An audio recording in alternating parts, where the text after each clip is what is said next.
Eyes wide open. If you think Dogman is just a legend, keep watching.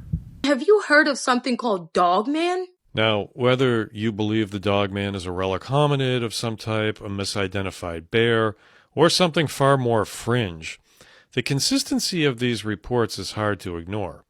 Zach and Methuen, Casey in the White Mountains, the hunters in the Maine North Woods, they aren't all reading the same forums or seeing the same stories. They're all seeing the same thing in real life.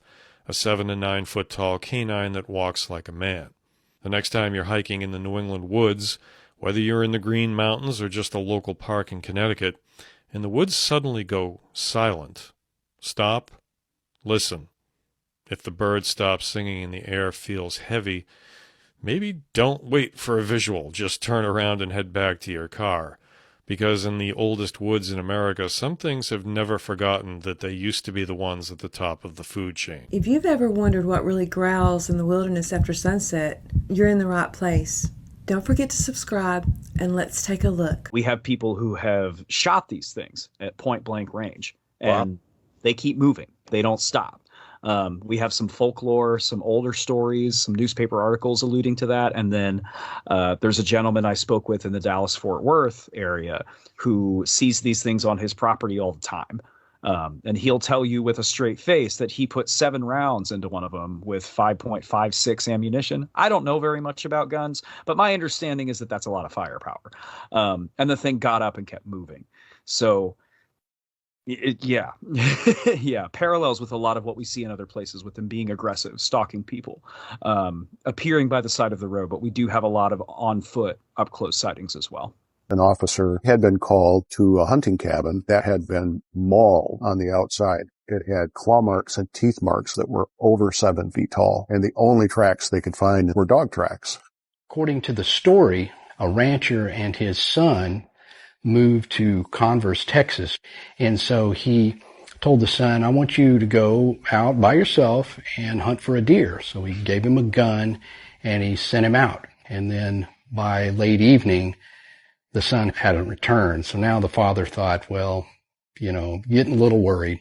So he rounded up several of the closest neighbors, and by lantern light, they went out searching.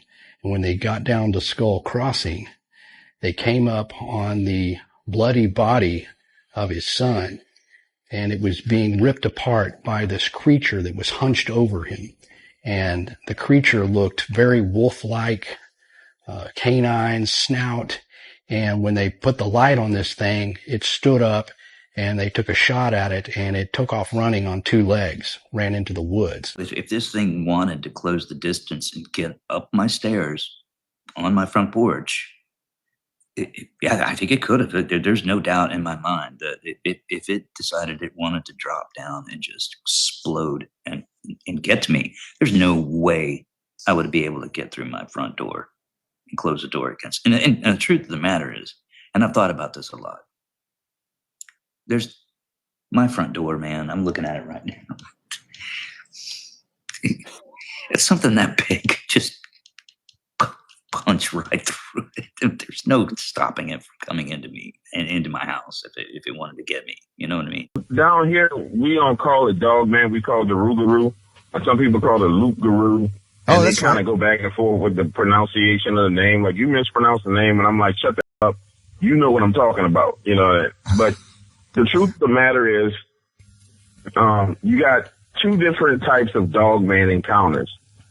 You have a real flesh and blood Dogman encounter like the gentleman had in New Orleans East, where one of my earlier stories, he was a former Army Ranger, and he literally got trapped where there was a train in between him and a Dogman, and he had to pretty much run along the side of the train to get away from it.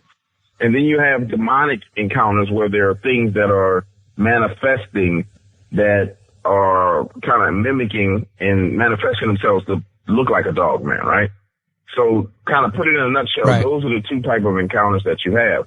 And then if you were looking at like a whiteboard, and you had written on the left, physical manifest, physical Dogman, on the right, demonic manifestation. When you come down below that, what you run into is this plethora of information. But when you really want to get down into the true nature of the encounters, these things are very, very, the physical ones, which do exist, are extremely terrifying. And they have a knack for intimidating people. The best way to put it is, you know how in growing up as a kid, you know, when you get into your early 12, 13 years of old age, people start taking on their personalities, right? You know, you go through puberty and you come into your own personality, and that person that you knew at 8 or 9 years old suddenly morphs. And some people turn it where they're kind of sadistic and mean and kind of cunning, and that's the personality type. And I use personality type when I talk about Dogman because there's different personality types of these creatures. Those are the type of that's the personality type that you see here in Louisiana where people have encounters. It's really, really terrifying things that happen to people. For example, one of the ones that I talked about a couple of years ago in Morgan City, where a guy comes home one night and he parks under the house, and as he gets out of the car, he realizes there's a gigantic wolf pretty much standing on two legs looking at him. Freaks out, hops out of the car, runs upstairs into the house, gets his shotgun, comes back outside, steps out into the driveway and is looking for it. Now it's on his roof and is looking down on him from the roof and is grinning at him. And when I say grinning, like showing his teeth, that's a better way to say it. Snarling at him is a better word. And when I talked to him, it was the funniest thing. I said, bro, listen, how do you process something like that in the moment? And he said, I couldn't process it, man. He said, I really couldn't. He said, initially, I told myself when I was getting out of the car and I saw this thing, I told myself that I was hallucinating.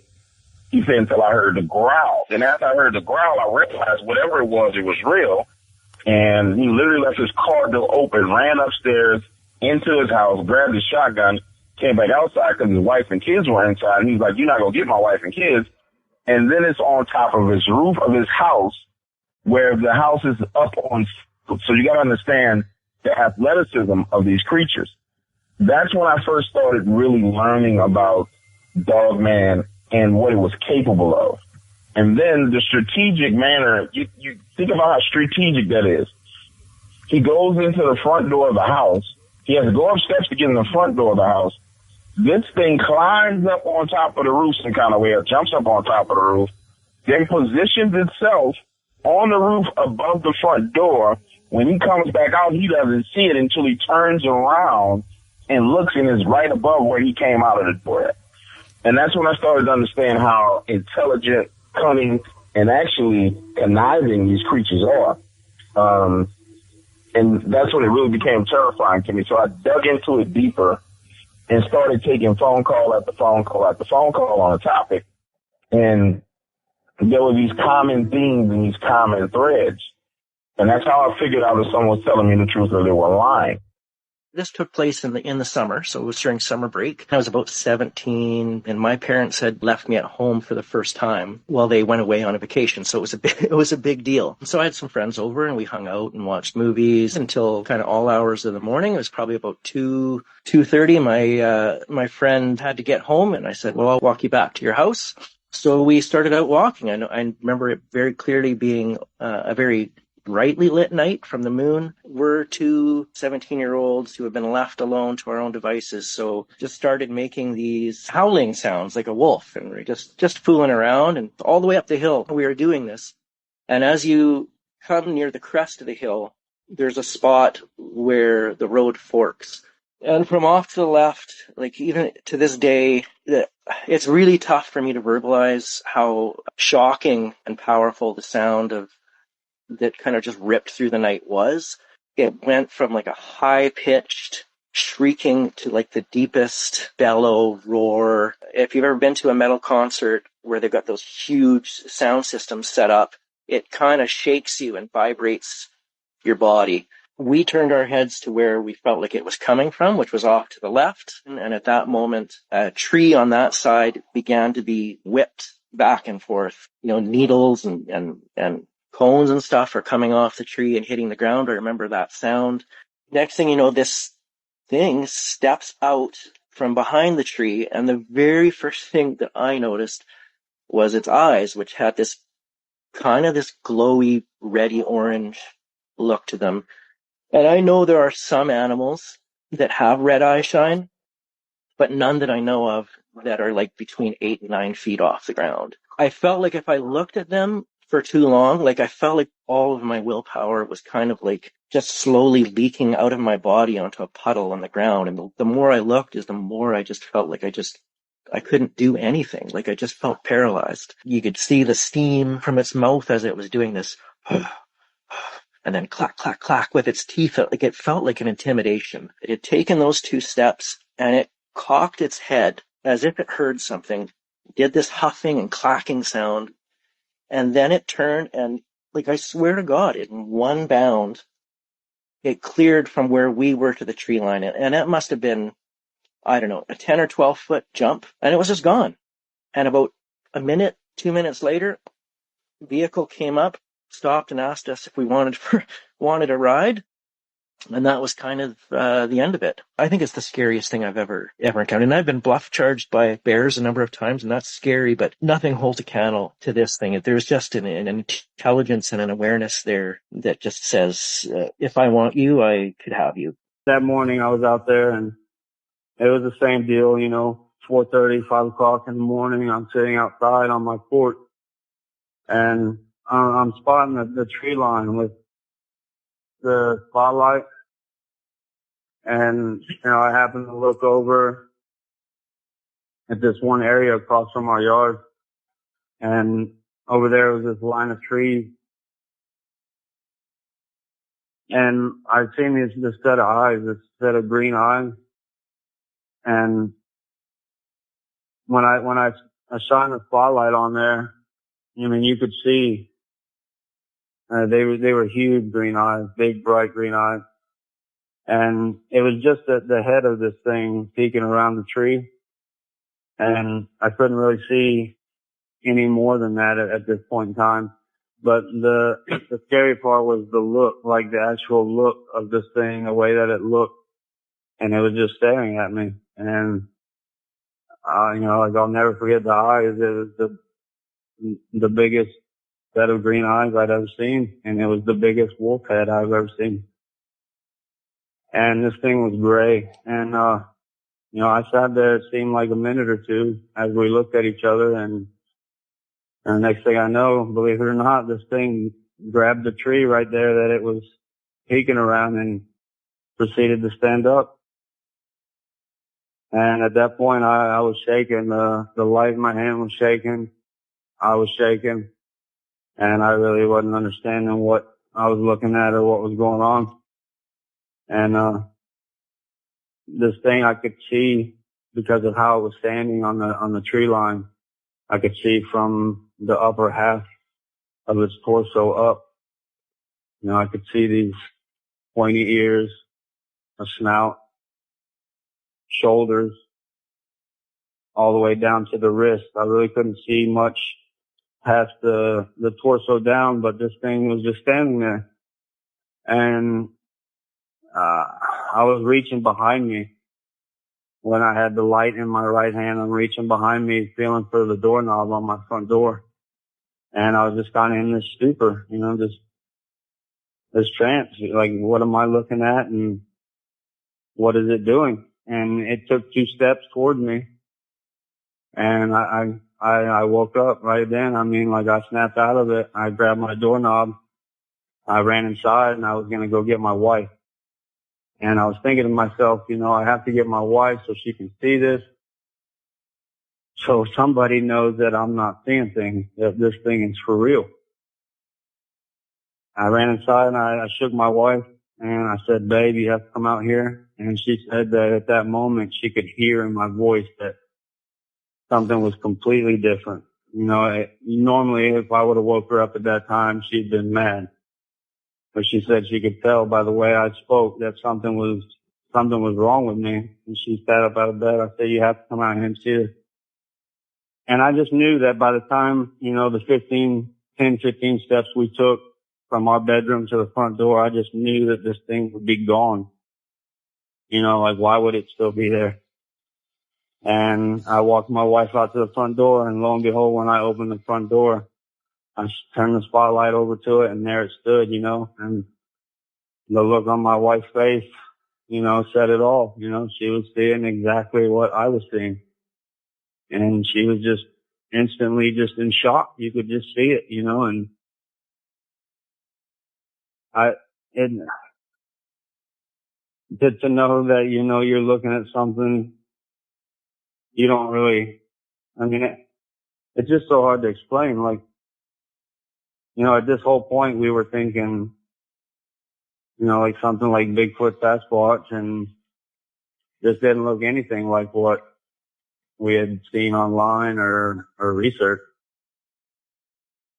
This thing was gray, it was big, had green eyes, and after a few seconds of looking at it, it proceeded to drop down on all fours and walk the tree line. Family's dog is recovering from what looks like a bear or mountain lion attack. Our Tracy Hinson talked to experts at the Missouri Department of Conservation and a veterinary hospital to see if a large animal attack is a real possibility. There was blood, like, kind of all over, and it didn't seem like he had just walked there and it was dripping from him. It looked like there was like a fight that happened. Willow Weiss was the one who found Javi, the family's 8-year-old 150-pound dog. I really think it was a mountain lion. Javi is one of 4 dogs who live here, and he was the only one attacked. We have 2 Great Danes, a Bouvier de Flandre and a Black Russian Terrier, and they're all over 150 pounds. Willow's mom, Raquel Martinez, checked the dogs. No blood on them, no fur out of place. Then she talked to the neighbor who recently found trees with bark torn off and claw marks up high. And I know this sounds crazy, but could have been a bear? I'm like, a bear? It's possible, but in the state of Missouri, unlikely. I asked Dan Zarlinga with the Missouri Department of Conservation about large predator attacks in the state. We don't have any accounts I'm aware of bears or mountain lions attacking pets. MDC's carnivore response team thinks Javi's wounds could be from something mechanical, like a fence or blade. Dr. Stuart Robson's team at Fox Creek Veterinary Hospital spent hours stitching up those wounds. This isn't something that's too uncommon, but it's just the pattern of these wounds that was a little bit atypical, just because there were these kind of like linear lacerations on his back. His team is suspicious of a predator attack, but So sometimes we think that it's caused by something, but it ends up being something completely different. whatever it was, the Missouri Department of Conservation says many animals are out and active this time of year and encourages people to pay special attention to their pets. I remember in the cornfields, the one time I remember seeing this dog, huge black dog, maybe a wolf. And when I seen him, he was like laid on its stomach, like on the floor, just like a regular dog when it lays on the floor. And it was laying in the corn bushes, and it's looking at me. I'm looking at it, and I'm like, ooh, it was just jet black, dude, just the blackest black you could ever think. And I'm looking at it, and my dogs were with me, and the dogs would just be like, just growling and barking. And I'm like, man, this thing looks kind of weird, because I've seen coyotes and I've seen wolves out there, because we had sheep and we'd always have to shoo them off and stuff. But this wolf was like, it was by itself, and it was pretty big. And then I started looking, and I noticed that, like, it had hands, like it was laid on its belly, and it had his hands, like his fingers interlocked underneath its chest. I mean, and it had claws, but like you could see his fingers just interlocked, and it was laying on its belly looking at me.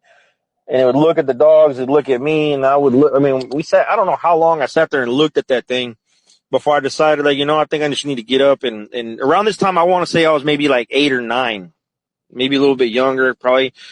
And I remember going back to the house, and I told my grandma, I'm like, Grandma, there's a wolf out there. And she was like, where? I go, in the cornfield. And she didn't really think nothing of it. And I told her, like, yeah, this wolf is weird because he has hands. And she, when I said hands, I remember the look on her face. She turned and told me, like, what do you mean hands? And I go, yeah, it has hands like a man, and it has them crossed like this. And I just remember she ran and she got a shotgun, and she went outside, and like she didn't leave very much far from like the house we were in. And it was an adobe hut, really, what we lived in. Like it was a 2-room and a kitchen, adobe hut where she stayed at. And I mean, it was like full on like wartime, I guess, because my grandma like was closing the windows, and she was just looking out every few minutes. She was kept on looking out the windows or the front of the door, because the front doors weren't really doors at all, bro. It was just some pieces of plywood. And I mean, she wouldn't let go of that shotgun until because usually she would be out there doing chores or making food or doing something, bro. That day, I remember she just quit everything she was doing. I wasn't allowed to leave the room where I was at, and the dogs were just barking and howling. And finally, I guess like when my grandpa and everybody came in from the fields at that time, it was on high alert for a couple days, bro. And then after that, I don't remember really much seeing that thing. San Antonio 911, do you need police, fire, or EMS? I'm not real sure, ma'am. I just watched the biggest it was a critter, but it smelled real bad. I'm a homeless female. I live right in the middle of the woods, around 151, just north of Claver on 1604 where the light is. This big thing was 75 feet away from me, smells awful, devoured a whole deer carcass, and then took off and, like, screamed, screeched, and took off across the street. And I know you guys are going to think I'm crazy, but I'm dead serious. There was something very big, a lot bigger than me, out here. So I just thought somebody should know. I really don't know what you can do about it. How long ago did this happen? This is, I won't, like, immediately. Like, I just, yeah. I don't know if animal control, I mean, it's Okay, huge. again, now tell me, where was it? This is at 151 in Calabria? Okay, yeah, like, the light at 151, just up from Calabria on 1604, where 1604 split, and you can get off on the access road to Calabria, or you can take 151. Right. That light right there is, yes, right in there. It is a very large, hairy animal of some kind. Now, was it standing on 2 or 4? Or? Well, if I told you it was standing on 2 legs, you're going to think I'm crazy, but I'm serious. It ran off at breaking limbs and trees. And it kind of screech howled, and a very creepy, scary thing, because like I said, I live in a tent. We're in the woods, so You I've live never... in a tent? Yes, ma'am. I'm a homeless female. I live in a tent in the woods, and I just saw this freaky, scary, very large creature devour a deer and run off across the road. So, I don't know. Is there any way that we can have an officer contact you? Yeah, I guess it's this number. But I'd really prefer, like, animal control or somebody bigger than me. But I appreciate it. I just thought somebody should know that there's a very large animal in the vicinity. Now, the deer was walking around and... No, the deer was dead. And it got devoured. It was a carcass. Okay, and do you see signs of a dead deer, blood, or whatever? Actually, ma'am, I'm not gonna go check it out right at the moment. Is that okay? That's fine. It seems like I'm waiting for daylight. I don't own anything but a machete and a hatchet, so I'm kind of creeped out. I just thought, like I said, I thought somebody should know there's a very large something big enough to eat a deer. Incredible people that I've interviewed from all walks of life that have been spoken to by very odd, unidentified people that I believe collectively they're all working for this same agency, this unknown agency, and their mission is, depending on the scope and intensity of the encounter that happened, if there was, they don't like paper trails. They don't like you doing some digging and research to find paper trails. But if there was a shooting, if there was a killing of this creature, whether intentional or unintentional, it gets deeper. While he was in another state, And they did the weigh-in station, and the guy there at the weigh-in station said, hey, you need to pull around back. There's guys going to go and they're going to check your manifest. And he goes, oh, great. Okay. So he pulls in the back and he waits about 30 minutes. Two guys get out of a car. They're both dressed alike. They're in like green fatigue t-shirts and green fatigue like military pants with military style boots. Their hair is nice and tight. And they're getting out of an unmarked car. No ranks, no nothing, no badges, no lanyard, no hats, nothing. They get out. And so he's walking to the back of the truck and he goes, here's my manifest. And he goes, I'll open up the back. And they go, no, we're not here for that. And he looks at them and they go, why did you kill our asset? And he's like, what? What are you talking about? They go, why did you kill our asset? And then it dawned on him. He's like, I don't know what's going on now. This is really weird and deep. He goes, well, if you had put on a collar, I wouldn't have had to shot it. And then they walked up to the cab of the truck. They go, we're going to take your firearm. And he goes, do you have a warrant? And they go, do you really want us to get a warrant? Because if we have to get a warrant, we're going to take every piece of your truck apart. You'll be here for weeks. So he's like, okay, go ahead. So they found a firearm and they pulled it and they said, we'll be in touch. And they left just like that. They didn't tell who they were, who they worked for, anything. And then all of a sudden, one of these things comes up on my left and starts hitting my car and starts banging me. I look over and I can see like a black mass, but there's no reflection of it. There's no like anything. I can't see anything. All I can see is that there's something there blocking other traffic, the lights behind me. I can't see it. It's hitting me. And it's like knocking my car. It's trying to knock feel it? Oh, like, yeah. It's trying to knock my car off the road. So I'm like, oh my God. And then this trucker behind me or in front of me drops back, gets behind me, kicks his high beams on and looks at it. And he says, a trucker did. Yeah. And he was looking at me all right behind me. He's got his high beams on.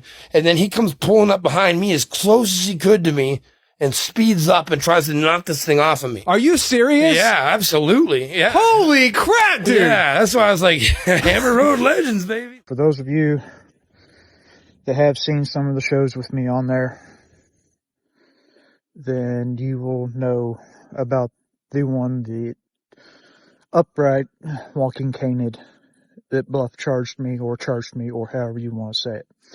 So the pin where that building is where the garden was at.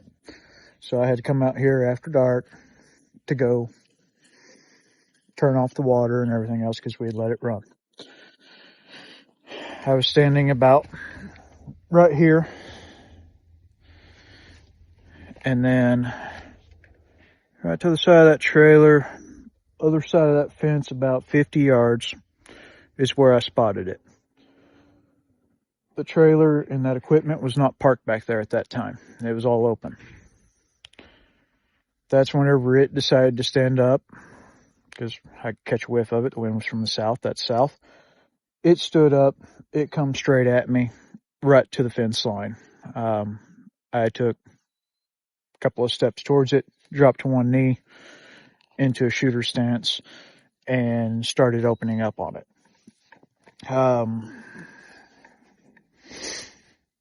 It thrashed around a bit, then finally got its legs underneath it and took off straight that direction. About another 350 yards is an abandoned house with a building, barn, a bunch of other outbuildings around it.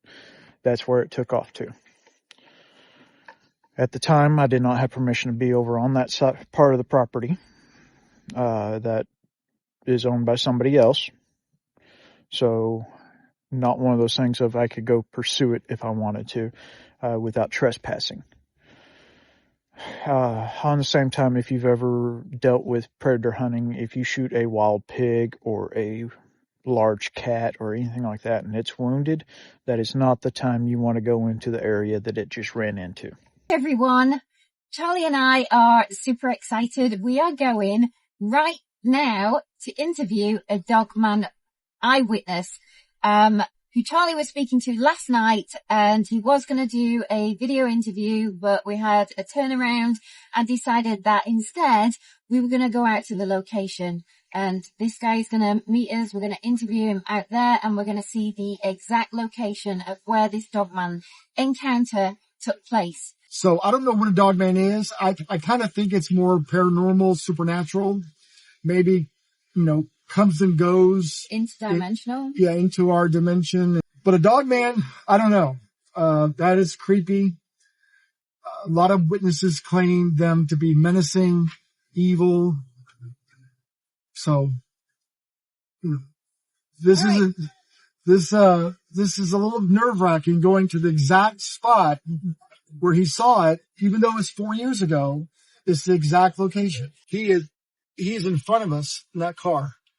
So Mike and his family, he brought the family along. They're in the car in front of us, and we are going to the spot where he saw a Dogman. All right, we're at the location, and Mike has been gracious to meet us here. Hi, Mike. How you doing? Thanks for joining us. And if you want to kind of describe where it was, and we'll walk down there. You see the barn there? Yes. Well, there's a valley in between that barn, and then it starts up this hill. Well, see, I was coming around that corner there, and I caught the eyes. Now, I thought deer, but I thought, man, that's got some weird eyes for a deer. But, so I keep on, and I slow down, because like, oh, no, I've already hit a deer out here. I'm not tearing up my, truck that I got. And it's like, no way. So I slow down, lights on bright, and it's like, I'm waiting for you to cross. Well, it did. It come up out of that valley, right across that thing, right down into, you see that tree line that goes there? Down into that creek line. But as it come up, dude, it was standing just like I am. And the whole time, it never unfocused on me and my windshield as it went by, like, boom, boom, looking. And the only way I can describe that is I think it knowed everything I've ever done in my life or something. It reads your soul. Like I said, 45, because, I'm traveling these roads at night and stuff. You never know if you break down. You don't want to. So, yes, I had my gun, had a camera, but it froze me in fear sitting right there when it was in the headlights. And that's why I said, people say, maybe you mistaked it. It's like, dude, I had bright headlights on. I know what dogs look like. I know what a bear looks like. I know what this stuff looks like. When you spend 55 years of your life down here, and from the time you're 5 years old going out in the woods, coon hunting and stuff, you learn most of the species. Well, I never seen nothing like that one. And it's like, I looked right at it, and then it dropped down, and I was still shook up when I made it home, and I'm probably another, I'm going to say 8 miles on out through here. And I was still shook up, called my brother that night, and it's like, dude, and I don't even know really what more to say, except for, if you see it, you don't want to see it again. Well, let's walk down there and take a peek.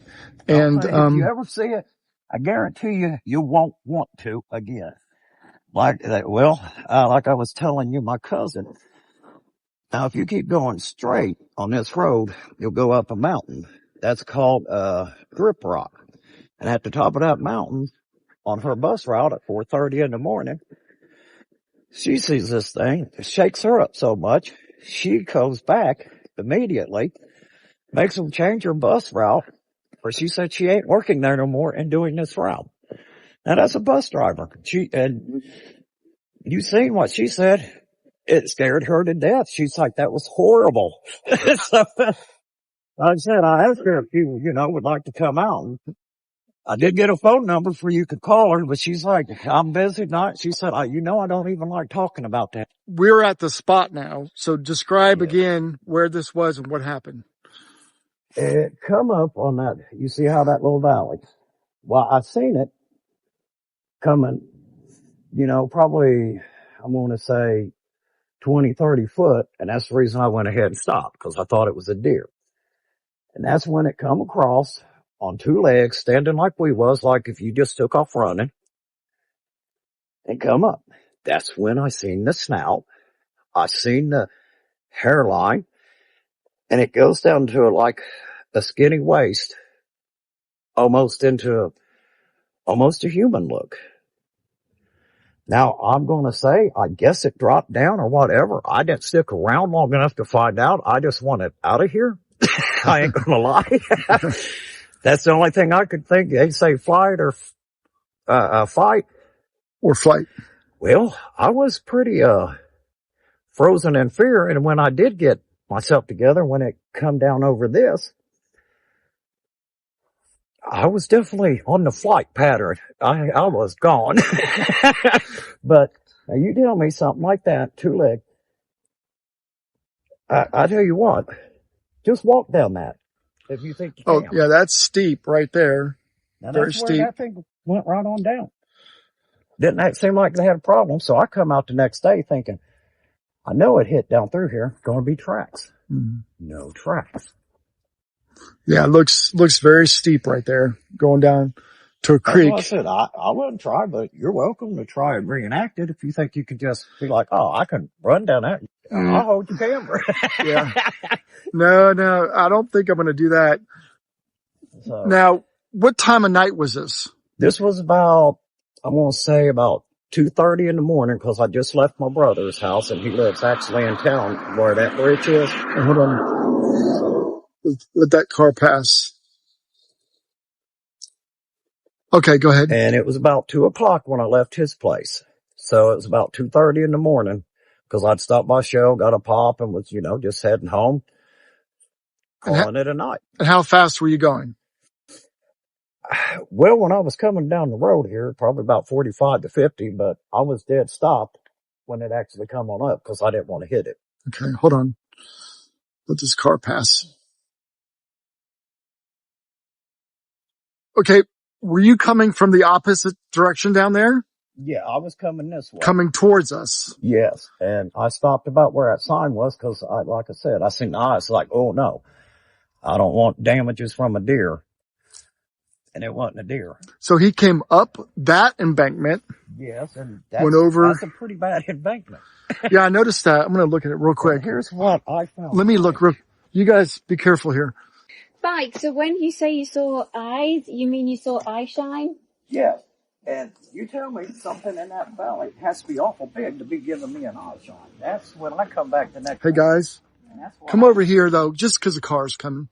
Can you describe the eye shine? I kind of thought it was a deer. It's kind of, if I had to say, if you could take a dog and a deer, eye shine at night, and mix it. What color was it, the eye shine? Kind of like a yellowish green, orangish, kind of weird. Yeah. That's what I said. I guess if you could take a dog and a deer and mix the eye shines, it was very weird. And you've seen deer eye shine before. All right, guys, come back over here. Yeah. I mean, where I live up there, we got a big open field, and I mean, we see deer nightly. Right. We see bobcats. We've seen the mountain lion. Like I said, I've seen it all out there. Right. We got bears on deer cams. So but what I'm getting at is, you know what you've seen. You know what you're looking at. When you see deer eye shine, that's something that you recognize. Yeah, well, I knew that one looked strange. That's what I said. It's like, but, trying to normalize it in my mind, it's like, oh, that's a deer. It's the only thing I could figure. It's like, well, that's some kind of weird deer, and maybe it's, something, but then when it got up here, it's like, whew. And then when I come back the next day, it hit me. Well, that thing had to at least be 7, 8 foot tall. I could see it giving me an eye shine that I could see down in that valley. So what point did it become apparent to you that this wasn't a deer? Like, here, hold on a second. Let this car pass. I got a truck, so I light up at night when I go to work. So it was apparent to me when I would dead stop, and it come up off that embankment, and the first thing I see is a wolf snout that is orange up here, and it's like, wait a second. It's like, dogs don't do that, and it's on two hind legs, and it was just big, and like I said, it was just, whoop. And I'm driving at that time. I was driving that truck, which is it was a GMC set up on 33s, and it was still harder than that truck. Yeah, it's pretty big. So, yeah. And ever since then, I don't like it. Now, my wife, she leaves at 2:30 in the morning too, also to go to work.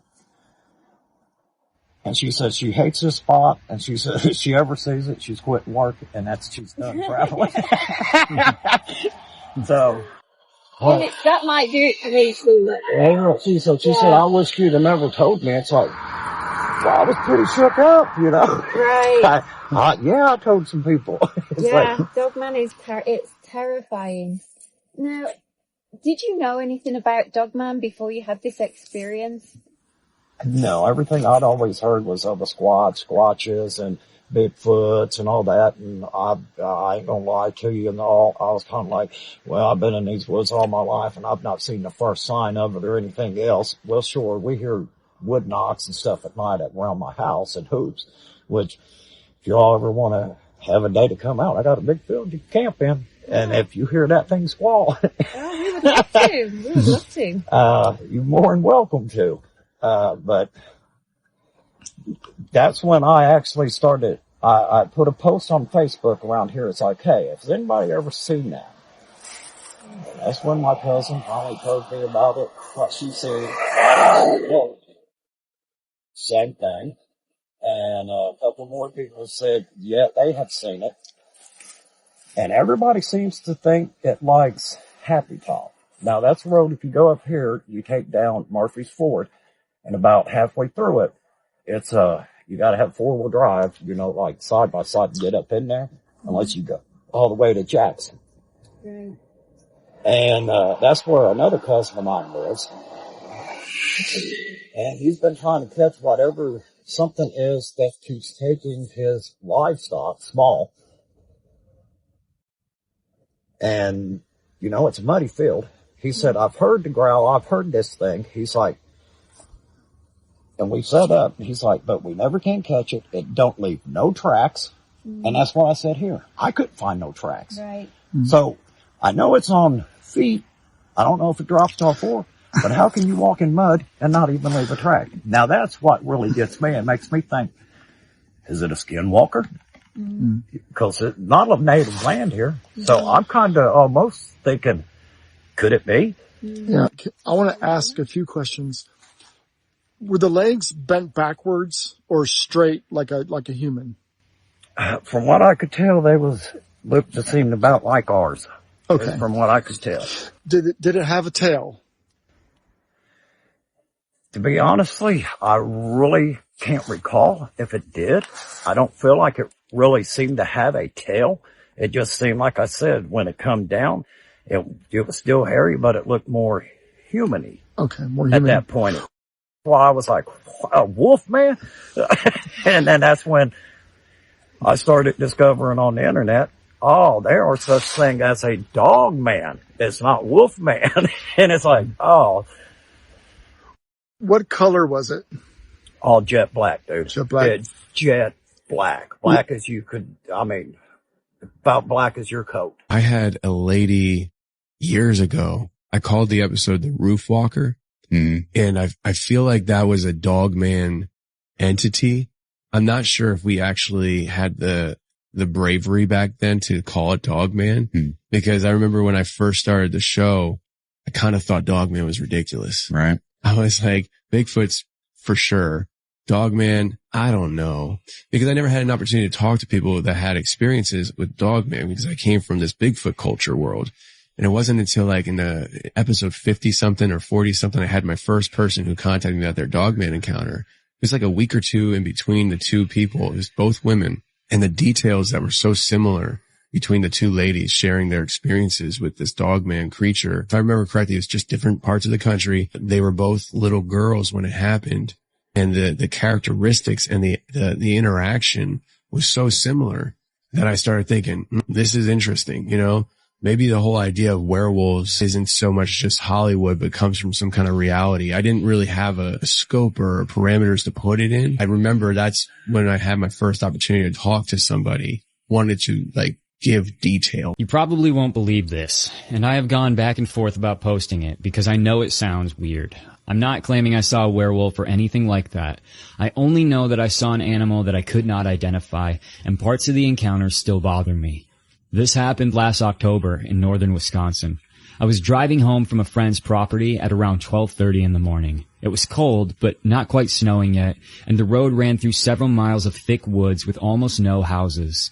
A few miles into the drive, I saw something near the right shoulder. At first, I thought it was a deer standing partly in the ditch. I slowed down because deer are everywhere in that area, and I did not want one jumping in front of the truck. As I got closer, I realized it was facing away from me and sitting strangely upright. It looked like a very large dog or wolf sitting on its back legs. Its front legs were hanging down rather than planted on the ground. I could see pointed ears and a narrow head, but the rest of it was mostly just a dark outline. It turned and looked directly at the truck. Its eyes reflected in the headlights, which is normal for animals, but they were much higher off the ground than I expected. The head was around the height of the hood of my truck. I passed it slowly. For maybe 2 seconds, I saw it through the passenger window. It had dark, rough-looking fur and a long muzzle. It was much too large to be a coyote, and it did not have the heavy shape of a bear. The strangest part happened after I passed it, though. In the mirror, I saw it step out of the ditch. It took 2 or 3 movements that looked almost like it was walking upright, and then it dropped forward and disappeared behind the truck. I accelerated and didn't look back again for several minutes. Nothing chased me, nothing attacked the truck. I did not hear it growling or scratching, and that's part of why I have difficulty explaining how frightened I was. The entire encounter probably only lasted less than 10 seconds. When I arrived home, I convinced myself that it had been a black bear. Bears can stand and move short distances on their back legs, and the darkness could have distorted its shape, I guess. The problem is that I have seen black bears before. This did not move like a black bear. 2 days later, I drove back during daylight, and there was a deer carcass about 20 feet inside the tree line. There were also marks closer to the road that I could not make any sense of. They were longer and narrower, almost like the back half of a human foot, but they may have been overlapping animal tracks. I showed the pictures to a friend who hunts in the area, and he said that they were probably from some large wolf. That's the explanation that I use when people ask.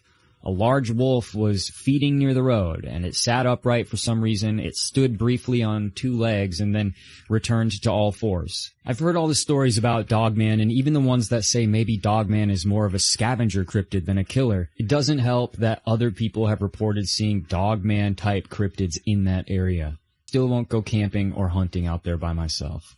Be a Dogman while hiking, it's not. And it's not the dog man that you see that you have to worry about, because I do believe they work in a pack, just like any other canine species will. And the one that you see is the one that is going to jump scare you. And when humans are scared, they release a pheromone or a scent for stress and fear that dogs pick up on.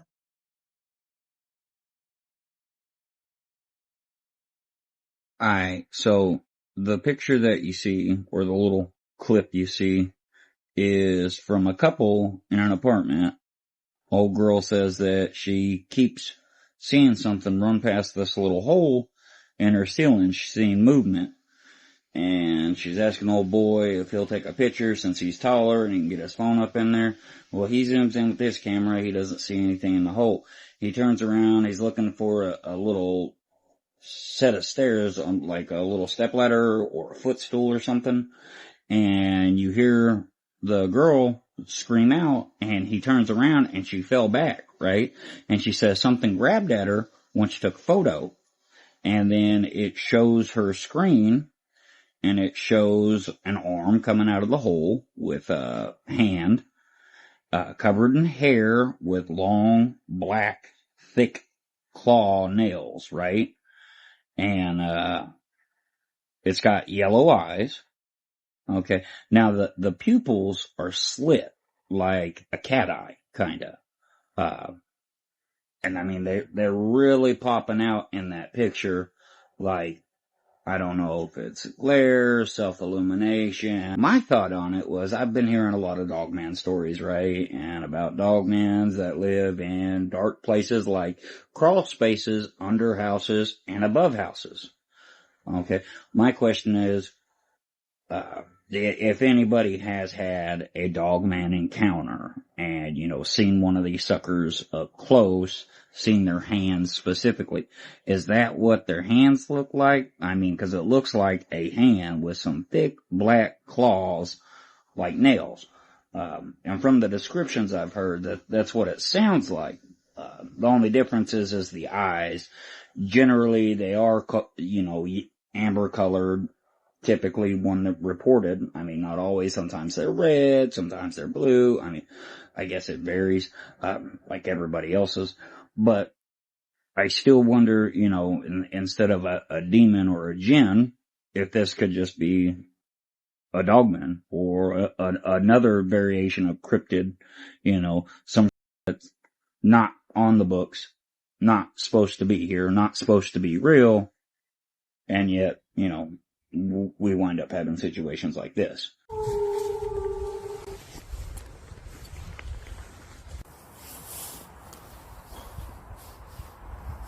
I thought this was car headlights, but it's not.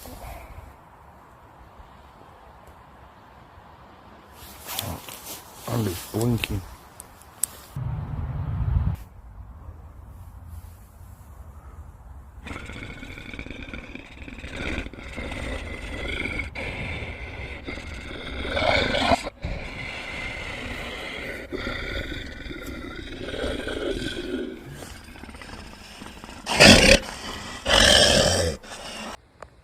Hello, Mr. Deer.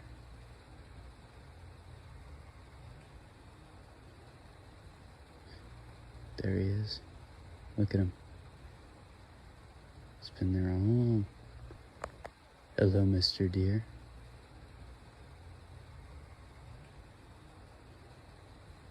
Oh, are you reading me? Come in. Hello? Thank you for watching. If these Dogman encounters sent a chill down your spine, make sure to subscribe and drop your thoughts in the comments below. As always, stay safe, stay aware, question everything, and remember, out there in those woods, something might be watching.